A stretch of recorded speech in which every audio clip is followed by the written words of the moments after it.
Welcome to Mountain Strong. Today we are at Johns Park, which is one of the many small parks that dot the city of Anchorage. This particular park is on the south side of Anchorage. It's not necessarily a tourist destination, but at the same time, a nice place to go and relax, bring a family. There's a playground up there, and you have this nice little strip of land for kids to come and explore. Today we are going to have a look at Psalm 12, and let's go ahead and read it together. Psalm 12, verse 1. Save, O Lord, for the godly one is gone, for the faithful have vanished from among the children of men. Everyone utters lies to his neighbor. With flattering lips and a double heart they speak. May the Lord cut off all flattering lips, the tongue that makes great boasts. Those who say, with our tongue we will prevail, our lips are with us, who is master over us? Because the poor are plundered, because the needy groan, I will now arise, says the Lord. I will place him in the safety for which he longs. The words of the Lord are pure words, like silver refined in a furnace on the ground, purified 7 times. You, O Lord, will keep them. You will guard us from this generation forever. On every side the wicked prowl, as vileness is exalted among the children of man. There's an idea attributed to Joseph Goebbels, a Nazi propagandist, that if you repeat a lie often enough and you do that for long enough, it becomes the truth in the minds of the public. Now, the issue at stake in this psalm is not that the psalmist is believing the lies in the world.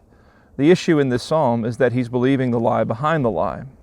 What happens in addition to when a lie is repeated often enough and it's repeated for long enough, in addition to the idea of people starting to believe it as though it were true, the other issue that can be added to that is that sometimes the godly, who are committed to believing the truth, will begin to believe that there really is no one who is going to tell them the truth, because all they are thinking about is the lies that they hear.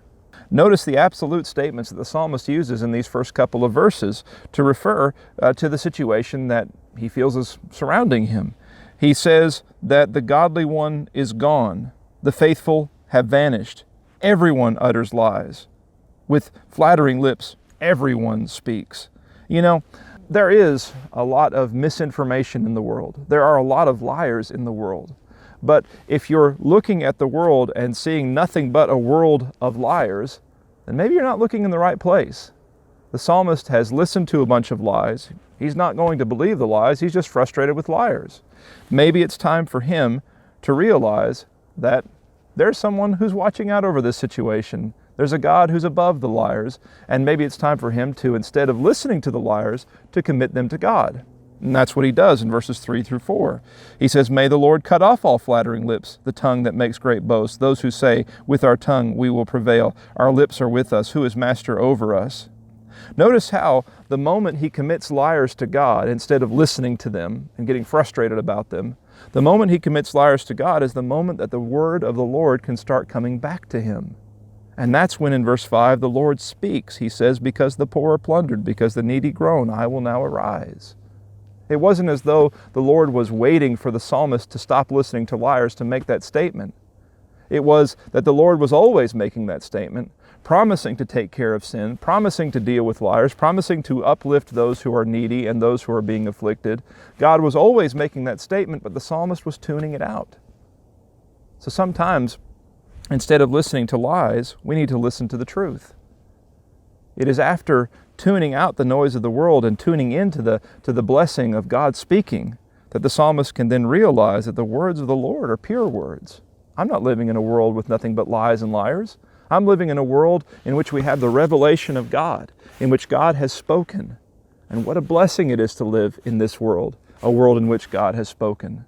Because God, He made us a pretty nice world, didn't He? And I know that there's a lot of bad things that are being said in the world against God and against His people and against the Bible. I know that's happening, but at least we have it.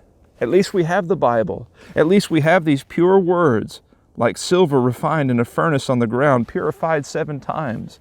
The sevenfold nature of the purification to which he refers is a picture of metal being refined and purified over and over and over again until there's no blemish or fault in it at all. And that's what we have in the Bible, a word without blemish and a word without fault. And so he says, you, O Lord, will keep them. You will guard us from this generation forever. What will he keep?